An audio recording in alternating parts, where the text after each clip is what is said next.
Chapter 16. A pleasant day to you, brother and sister.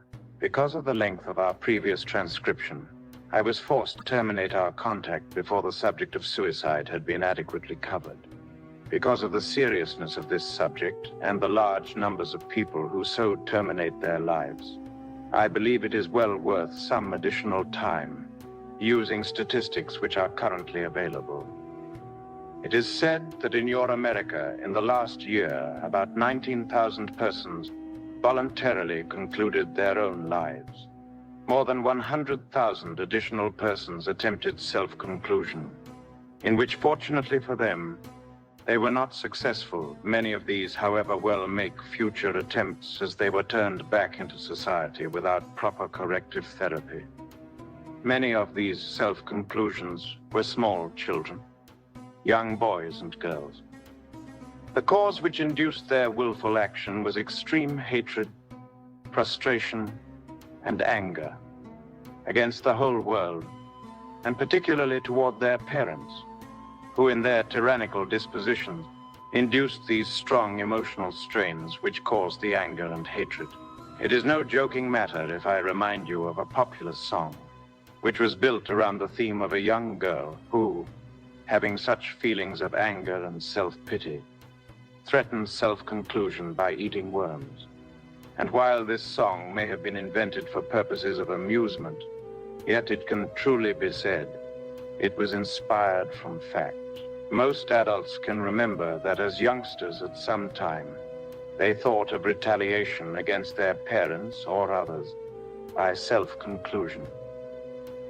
As children or adults, there are also numerous other causes for this action. A person may feel a tremendous loss at losing his position, or she may have lost her husband, or there may be an incurable illness, or perhaps some form of lethargic neurasthenia, which has been induced by the treadmill-like existence of your civilized way of life. But whatever the causes, as they may appear on the surface, these can all be lumped together and called by one name: negation. Negation is also the primary cause and largest contributing factor in causing all the illnesses of mankind. And I make no exceptions. I believe that this statement will be verified to a large degree by most of your competent doctors. Negation simply means a sort of pinching off process, or a misalignment of the vital life energies which flow into the mind and body through the psychic body, and which come from the soul or superconscious, which is directly linked to the fountainhead. You may think that the air you breathe and the food you consume gives you this energy, but this energy could not be assimilated or converted without the dynamic, intelligent life energy which flows at all times from the superconscious. If you will mull this over for a while in your mind, you will see the infinite number of possibilities and the many ramifications which are involved in this gradual pinching off, misaligning process, which is induced by negation. The act of terminating one's own life has very serious consequences, inasmuch as when the act is performed, there is an almost total separation from the life-giving superconscious, leaving the inert physical body behind. The discarnate entity quickly drifts off into some low astral realm.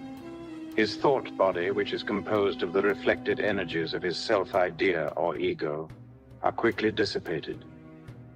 Likewise, much of the adhesive continuity qualities which hold the astral body together, as well as the alignment with the superconscious, we often find these bits of human wreckage floating half-suspended in some darkened region. They are usually without form or intelligence, and are quite difficult to handle as they may break apart very easily. The earth term of bringing someone home in a sheet after a serious accident might be applied to these cases. Very often we bring these suicides back with us in an energy envelope or shroud, or they may be brought to us for treatment. Many of these cases are treated not only here on Venus, but on other planets, or in other realms or dimensions, which may be more suitable for certain cases which require special therapy.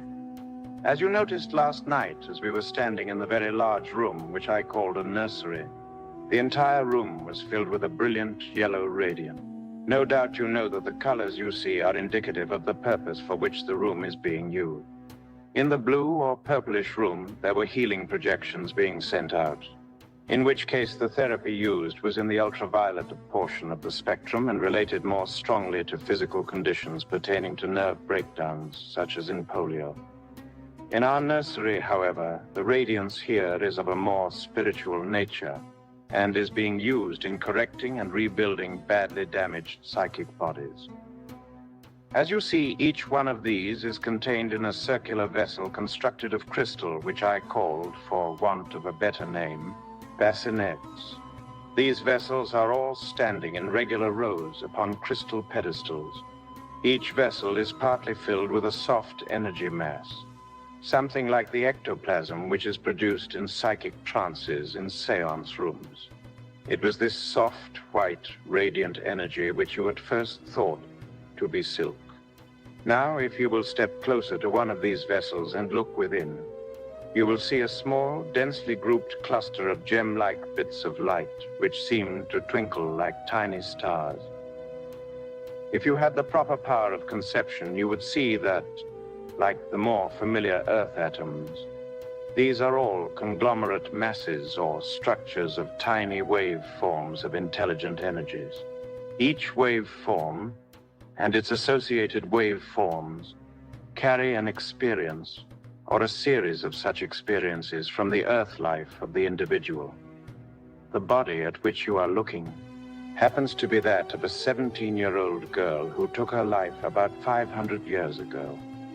She is waiting until a suitable opportunity and for the correct time, which will be about 100 years from now, when she will again be born into an Earth life existence. I might say, however, that in any individual evolution, there are certain regularly spaced intervals between each incarnation, which are determined by a certain law of harmonic vibrations. When a suicide is reborn into the Earth plane and again assumes the physical form, he will still be suffering from the effects of his previous self-destruction.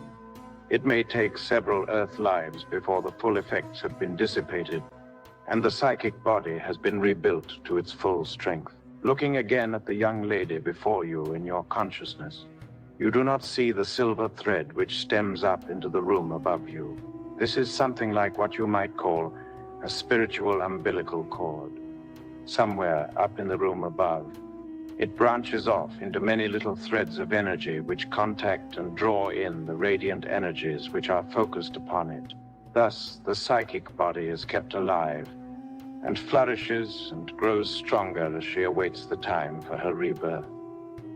Shortly before the time approaches for the actual moment of conception, she will be taken to the Earth plane and placed in contact with the aura of her future mother, which supplies her energy until she enters the womb. At the moment of conception, the radiant energies which enter this umbilical structure, which you cannot see, are actually a form of the superconscious of this girl. Later on in her Earth life, after being born, this superconscious will assume a much closer and more personal relationship. However, she may be somewhat of a problem child to her parents. She is quite likely to be ethereally minded and do lots of daydreaming and seem to have less cohesive relationship to her environment than is normally exhibited. Although the room which you see before you may contain 1,000 or more small lives, I can say that this is but one very small part of many similar nurseries, not to mention clinics, hospitals, and rest homes of all kinds, which are not only on Venus, but on a countless number of similar planets throughout the vast number of universes. I will not attempt at this time to give you facts which may pertain to such similar structures and institutionalized centers of therapy, which exist in some of the spiritual planes, which you call the higher astral realms. These bodies contained in this room happen to be only the very few which I, my brothers and sisters in this particular household, can help.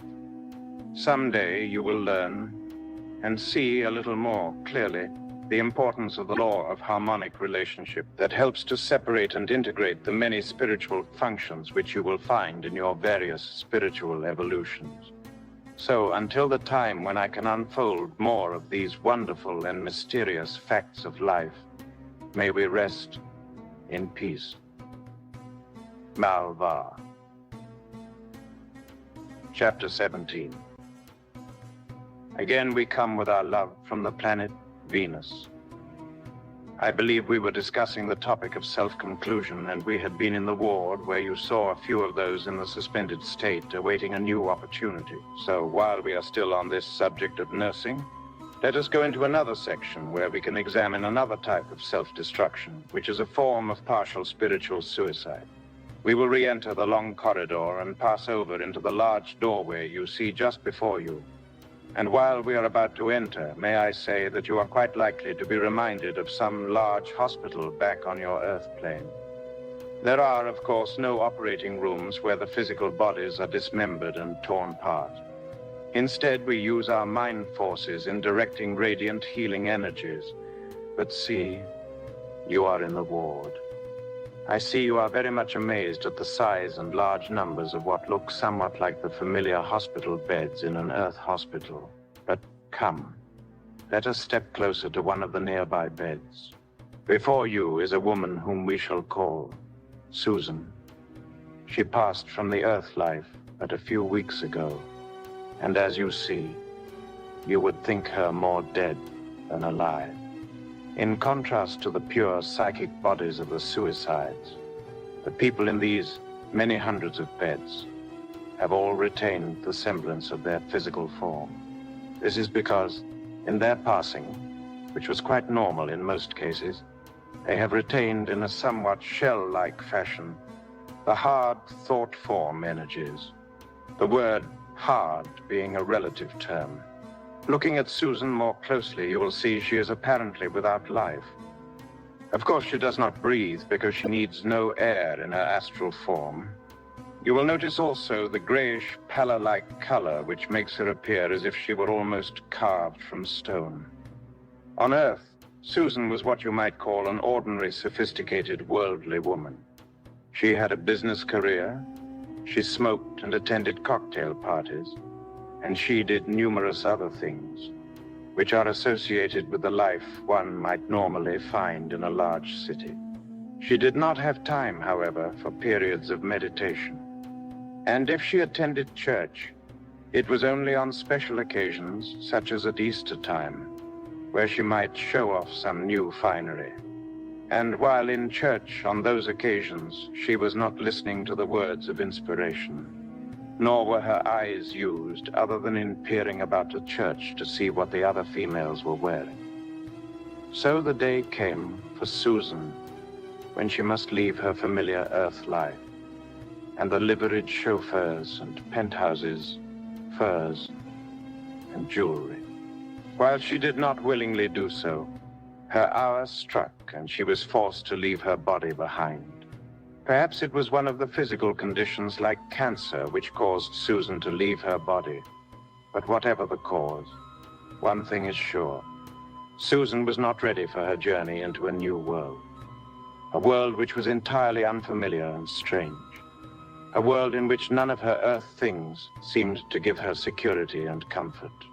While there is nothing wrong, perhaps, with the way Susan lived on the Earth, except that she devoted too much of her time and concentrated too much of her attention on the superfluous and often unnecessary appurtenances of a highly exploited way of life. Because she devoted so much of her time and concentrated so much of her energies into the acquisition of those superfluities, there was no time left to prepare for the future. When a small green caterpillar crawls under a leaf and spins himself into a cocoon, it is because the small, still voice tells him to do so. And during the long winter months, he will hang in a suspended state until the warm rays of the spring sunshine when he will burst aside his little prison and will emerge a full-fledged, beautiful butterfly, like caterpillars and all other creeping, flying, crawling things on your earth plane. Susan, too, had a small, still voice, but perhaps she loved more the sound of ice tinkling in a champagne glass, or perhaps the rustle of a new silk dress was much more musical in her ears. And so her time came, and she was not prepared. Do you see the little lady coming down the corridor? She is Susan's mother. She has been coming here daily since her daughter was brought here. Susan's mother lived in another age. She was brought up on a farm. She was taught honest toil and the way of life of her kinfolks. But no matter how many cows had to be milked, or chickens fed, or bread to be baked, Susan's mother always found time to steal away in some corner with the family Bible. And there, in her quiet moments of meditation, she heard the whisper of the still, small voice.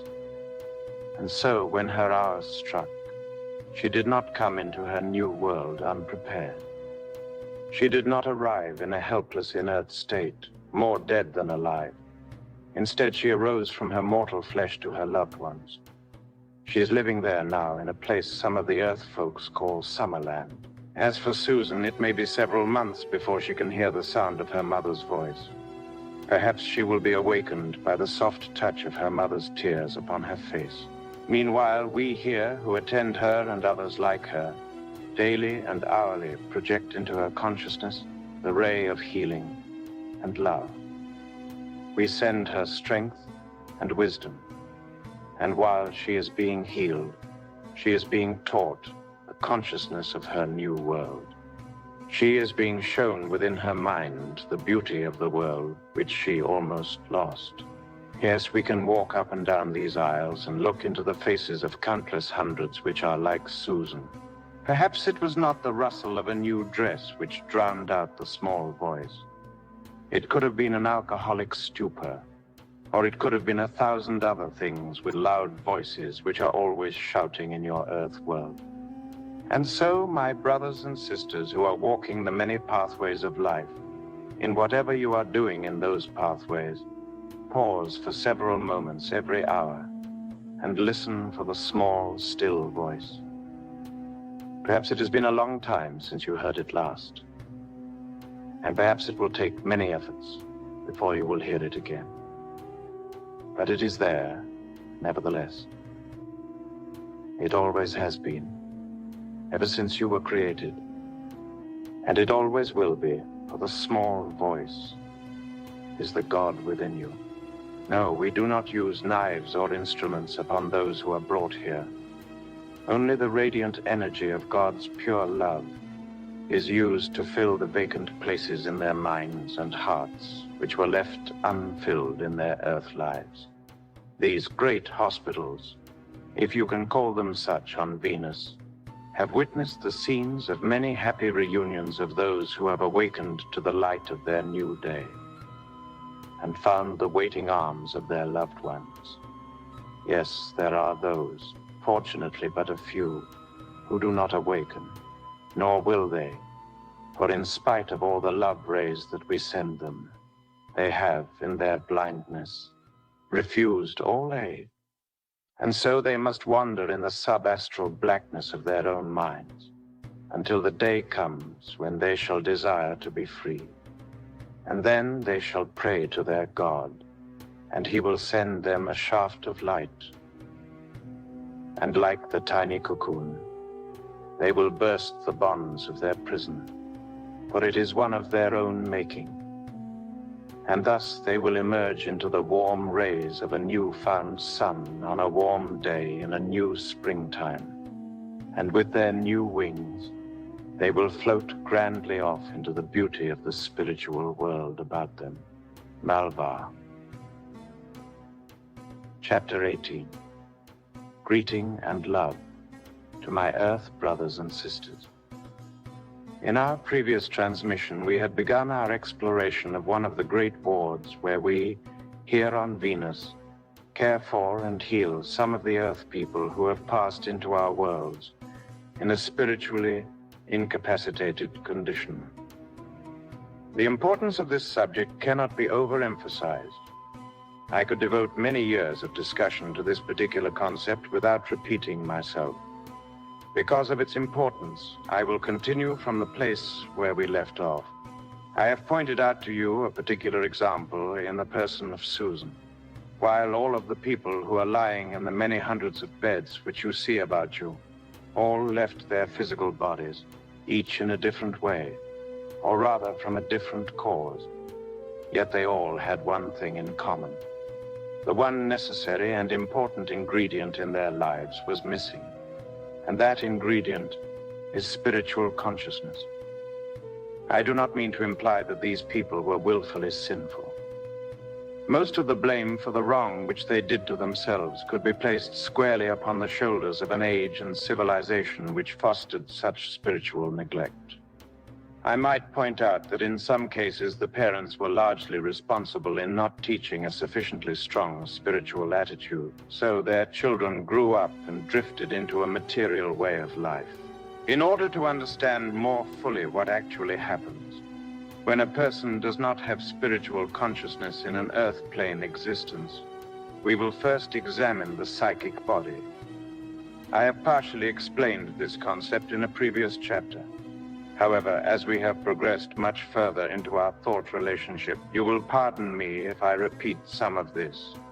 The psychic body, such as Susan's or your own, is the sum total of all that you are, or all that you have been, in any and all previous spiritual and physical evolutions. For the time being, I am excluding the factor of your soul consciousness, as it will simplify somewhat our discussion. The psychic body, expressing the sum total of all these things and all your experiences, does so in one way. Each thought, each action, becomes a part of the psychic body as a tiny conglomerate mass of waveforms of pure spiritual energy.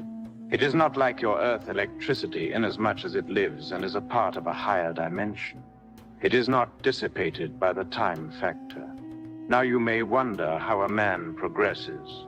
Let me say first, however, that this psychic body is not usually some shapeless form or mass of energy as might be supposed, but rather assumes the same form and proportions as your physical body.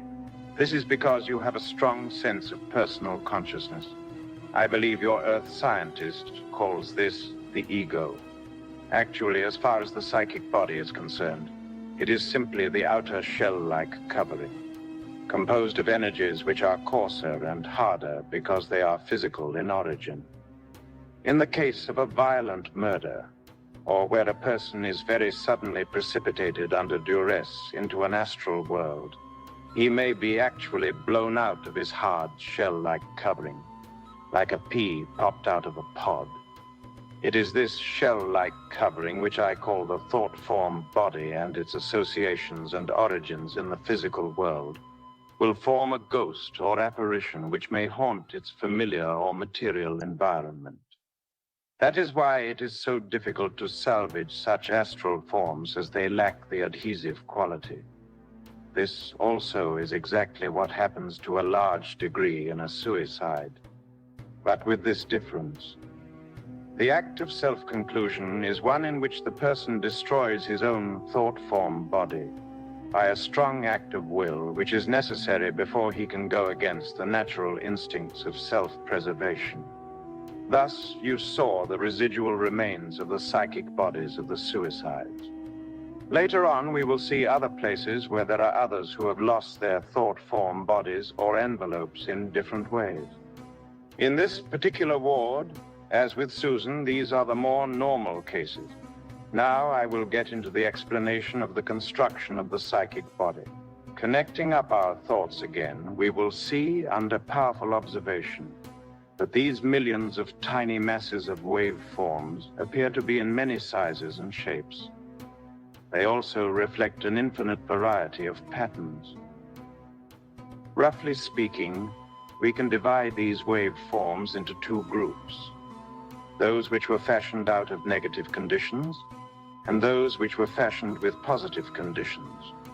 They actually exist in two different realms or dimensions. The more extreme negative conditions may live through several spiritual and physical evolutions, while the weaker ones gradually fade and are replaced by others. Likewise do the weaker positive conditions. In both cases, however, we must assume that the person is progressing upward in his evolution. In both cases, then, of both positive and negative wave forms, the gradual fading and replacing will be done with stronger and stronger, or shall I say, more spiritual expressions. Unfortunately, however, these strong negative experiences sometimes seem to form a core or nucleus which gathers about it.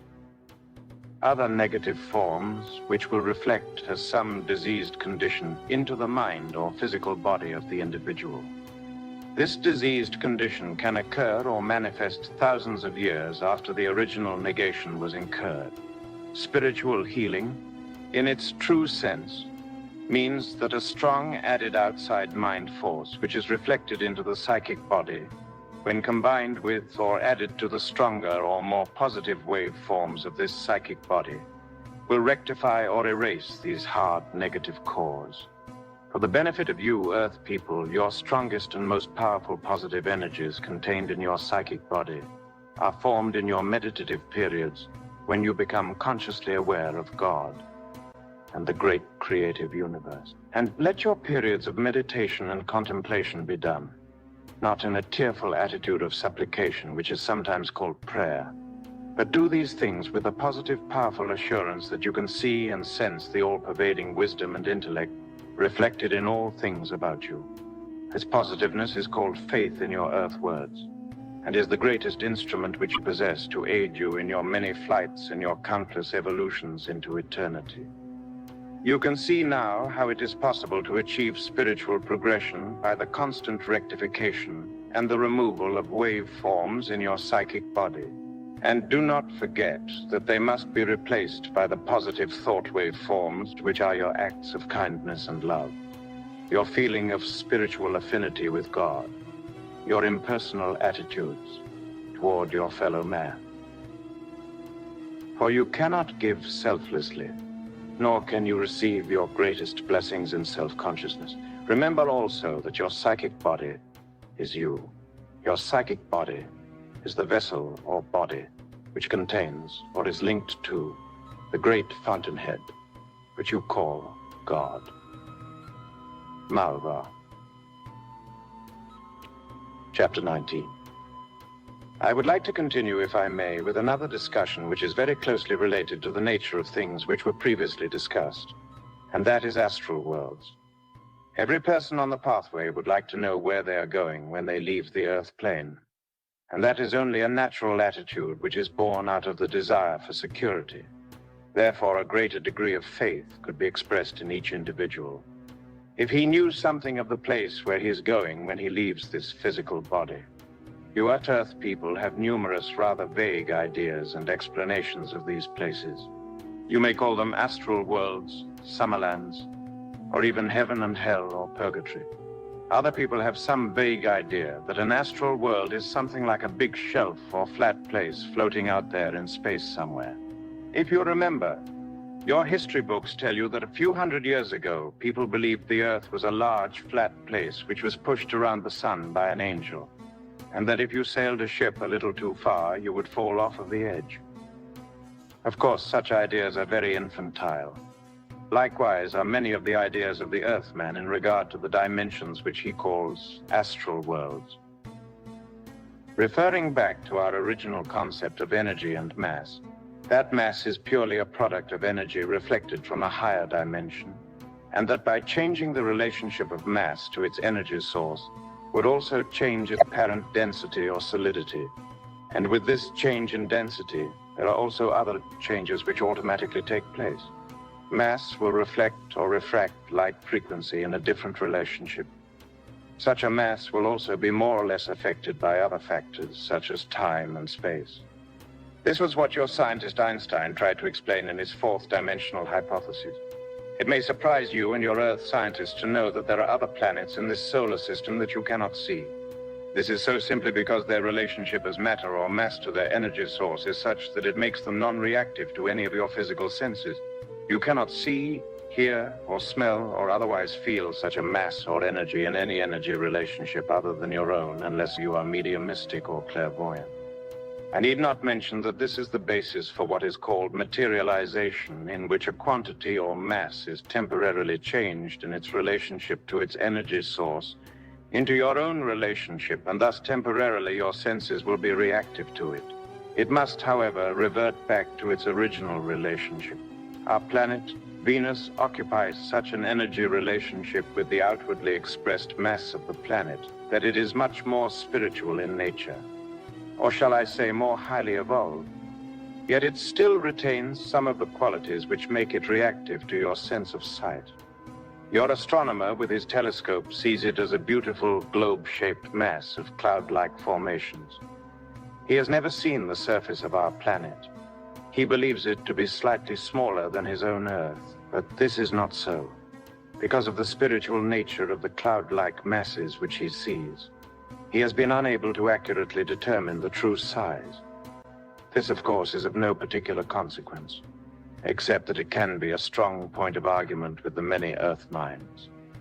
If your astronomer could construct a telescope with which he could see clairvoyantly into the universe about him, he would see innumerable planets revolving in their orbits, which he does not know are there, nor will he ever know in his present earthly consciousness. There are such invisible planets in our own solar system that revolve around our own sun and use its energies, which are, as I have said, energies which reside in another frequency dimension. With a moment's thought, you will see that when a person passes in a normal or more highly developed spiritual consciousness, he will automatically be attracted to the particular one of these invisible planets which is most suitable for his present stage of evolution. When he arrives there, he will not, as some people suppose, float on a pink cloud or play a harp, nor do as described in any of the other foolishly contrived notions. He, as a more strongly developed person, will want to go right on living. He has, in a subconscious way, a strong thought pattern of previous lives and associations which are reflected into his conscious mind from the tiny waveforms which form his psychic body. He therefore will pick up the tools of his trade, shall we say, at the place where he left off on the Earth in the Earth consciousness, and continue on from there. All this is done, however, with a much more highly advanced mental and spiritual perception. Actually, he is learning through these countless evolutions the ultimate way of life.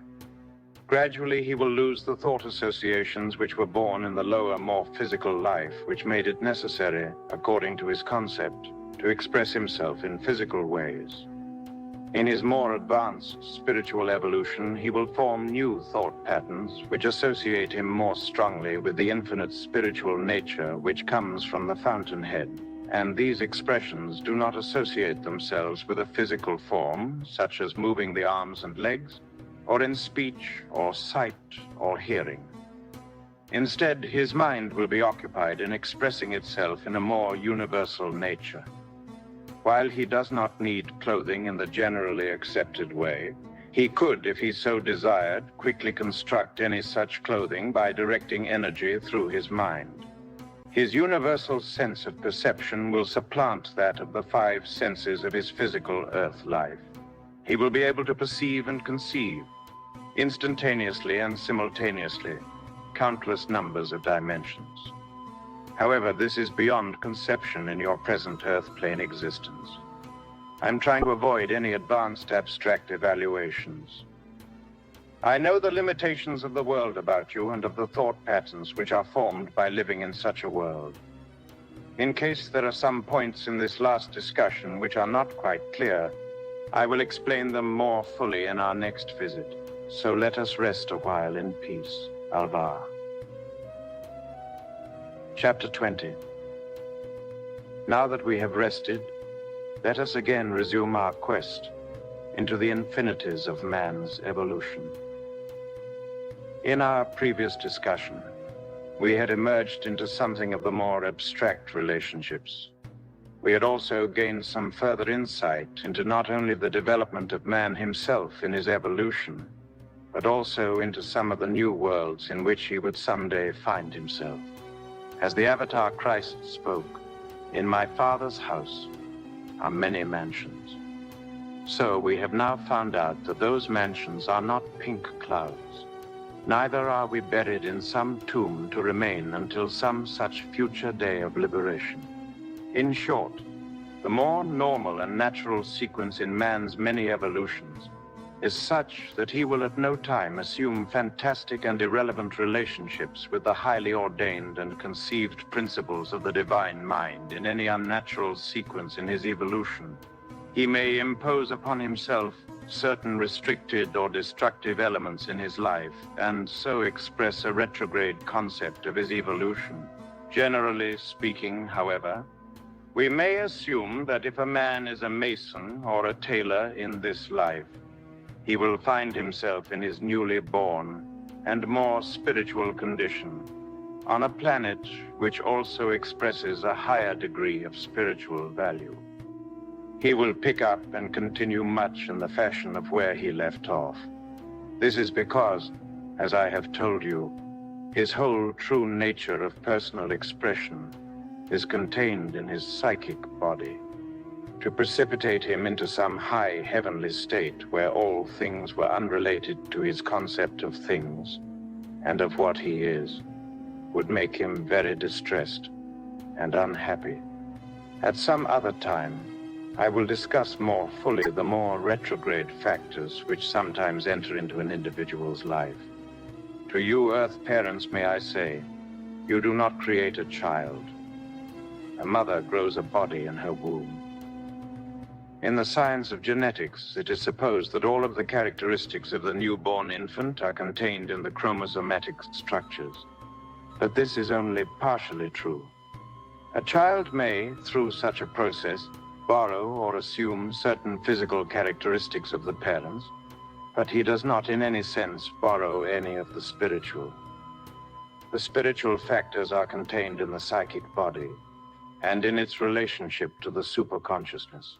You mothers or mothers-to-be are only the instruments in the progression of some individual. Your son or daughter is not the product of this generation, but has quite likely come through many such physical channels before arriving in your household.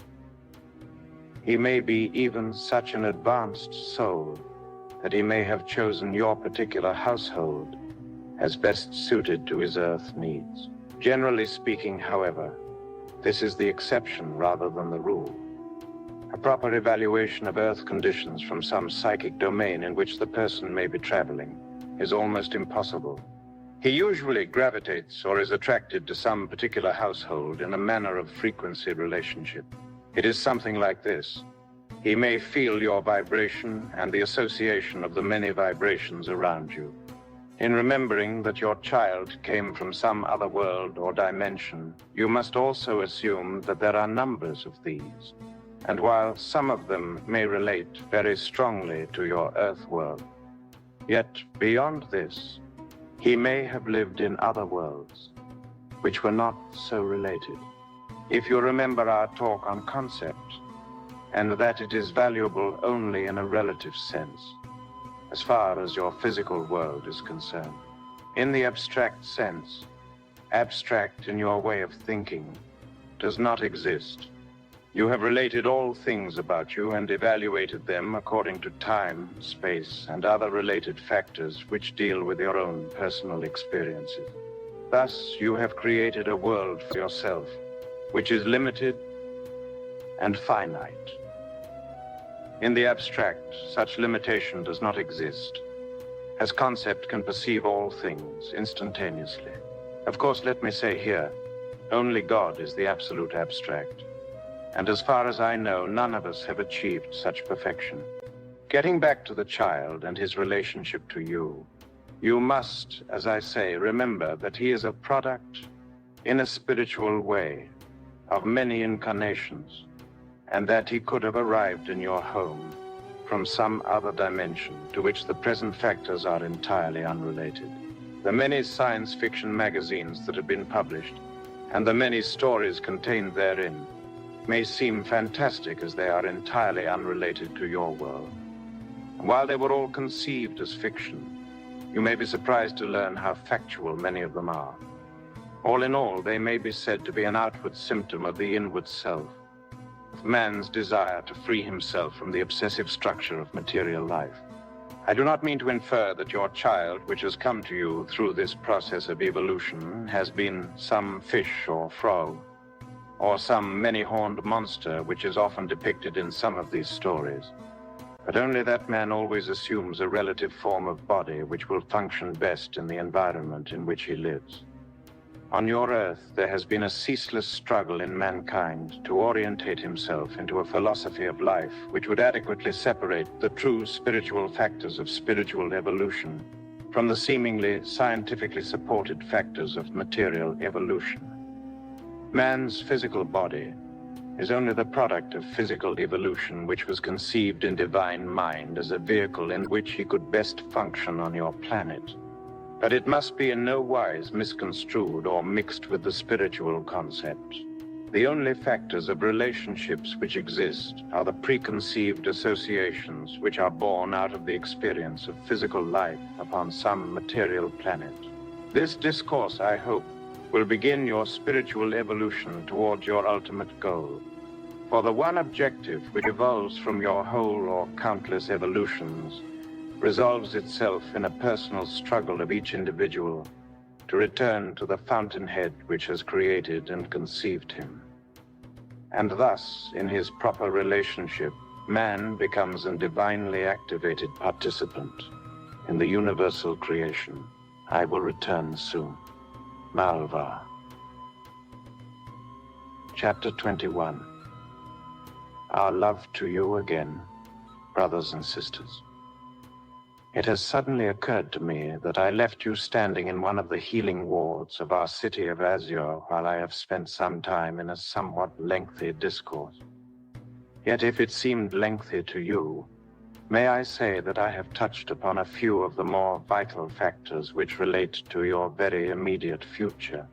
By now you may be thinking that we here on Venus do nothing but heal the sick who have departed from your Earth plane, or to otherwise help them adjust themselves to their new spiritual home. This is not true. We have another very important element of work which may be more to your liking. But in order to visualize its nature, we will again seek out another one of the great and mysterious rooms which compose this city. Now let us enter into a room which is somewhat different from the two previously visited. As we step through the doorway, you see, and I believe you are quite surprised to see, what apparently looks like a large number of your Earth men and women, each sitting at what very obviously is a desk, which is faintly familiar and reminiscent of your school days. There are, of course, outstanding differences, such as the dome-shaped crystalline roof structures which you have become familiar with, and which seem to fill the room with some particularly bright shades of green. The desk-like furniture is also different from the old dark mahogany wood structures in your school, inasmuch as they too are made of some brightly glowing crystalline material. These people too are somewhat vaguely different from the Earth people which you see about you every day, inasmuch as they seem to have a sort of transparency, and that they assume or absorb somewhat the radiance which fills the room. Yes, these are people from the Earth. They are the psychic bodies, the astral psychic selves, of real-life Earth people, whose physical bodies are at this very moment in their respective homes, sound asleep. These people are, at the moment as you see them before you, being taught some of the more spiritual ways of life. In fact, many of the things which you have been shown, and which we have discussed, are being firmly implanted. In a few hours, they will return to their respective bodies, and in the morning, when they awaken, they will not remember consciously where they have been during the night time.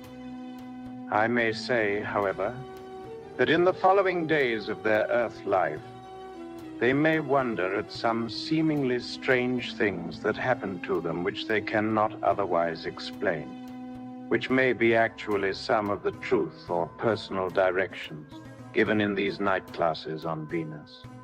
They may accidentally, as it were, pick up a certain book in some lending library or in a nearby shop, and in thumbing through the pages run across a paragraph which seems to open up a whole new world of thinking. They may accidentally meet some long-lost friend who may start some chain of circumstances which shall also seem to cause some strange and incredible happening.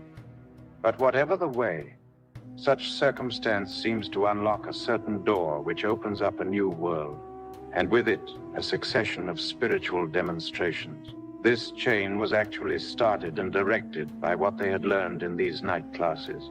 You, yourself, and Sister Ruth have attended these classes. It might be said that Sister Ruth at one time almost lost herself in a series or succession of such classes which lasted about 2 weeks. When I say lost, I do not mean to imply that she was in a dangerous position, but she did suffer a great deal of physical difficulty with some seeming lack of coordination. She must remember, however, she was actually directing her body through her umbilical cord from the classroom to her earth body. Such a connection, which is sometimes called the silver cord, is always maintained by an individual who so temporarily separates himself in a dimensional way from his physical body. In case there are those who are reading these lines who might think this rather incredible, I could recite numerous examples from your Bible and other historical works, or even cite true cases in your own time, in which the persons involved had a complete and conscious happening of such astral flights. Many of the great inventions, works of art, poetry, political leadership, or outstanding spiritual work are always related to people who are sufficiently advanced in their evolution that they take such astral flights into classrooms, such as this, during their periods of sleep or meditation. Sir Isaac Newton often sat for hours while his mind was in a far-off place, being taught the higher principles of calculus, and when he returned to his consciousness would proceed to rush madly to write it all down. Thomas Edison had a cot in his laboratory where, at almost hourly intervals, he would lie down for a short nap, and in such sleep state would ascend into some far-off classroom or laboratory where he would find the next step or the solution to a new invention. As I have said, I could cite numerous examples, but if you are curious, you can consult the autobiographies of great men and women who have left something to posterity for their fellow men. They always have some particular way of sleep or meditation for such astral or spiritual flights into such domains, either here on Venus or on the countless places of learning, in some of the other higher astral planes, which were most suitable for their purpose. You will always find in a close scrutiny of the lives of any truly great persons that all have found in their own way the key to their personal communion. Some may say that they are inspired purely from the divine God. And this is quite true, for the divine God within you is always the causation for your best and noblest acts. Such personal relationship with God is always responsible for the greatest expressions, the most unselfish acts, the soft kindness of one man to another. But there is a definite relationship of this God with every mind in the universe, and of any other universes or dimensions. The God within you will cause you to seek out the way which is most suited for the expression of himself toward your fellow man. And while this may be a large or small expression of himself toward your fellow man, yet each one is an important part of your life. This God will also cause you to seek out others who may be more advanced in their evolution, that you may gain new knowledge of expression in Godship through this spiritual companionship. In this, there are no separations, for your physical world is only an outward expression for your true self. And in the countless evolutions which are before you, you will seek out newer and better ways of communion and expression Yes, we here on Venus are a part of a vast network of spiritual planets, or planes, if you would call them such, who are engaged not only in the salvage and therapy of human wreckage, but actively participate in teaching untold thousands from the lower Earth planes. And while this number is small, yet each day the numbers are increasing. May I say that to your own Earth, this is the time of a new awakening. It is the beginning of the seventh day of the Lord, as it is quoted in your Bible. It is the ending time of all the old prophecies and their fulfillments. It will be the time of ending for the cold wars and the spiritual distresses of the nations of your Earth. And while these changes may take place slowly, yet surely they must come to pass. For the hourglass of a new world has been reversed, and the sands have already begun to trickle through. In your future days, dear friends, it may be the seemingly unexplained happening or coincidence which will lead you into the spiritual pathway, or it may be that suddenly even more of the great abundance of spiritual blessings are suddenly added to you. Then you may be quite sure that you are, unnoticed by yourself, attending some spiritual classroom. And while you may not have the conscious memory of having done so, yet surely you will find that in manifesting the new way, or the new abundance, that you have been given proof of such attendance. And so, for the moment, and for the coming hours, may I see you sometime here on Venus, Brother Malva.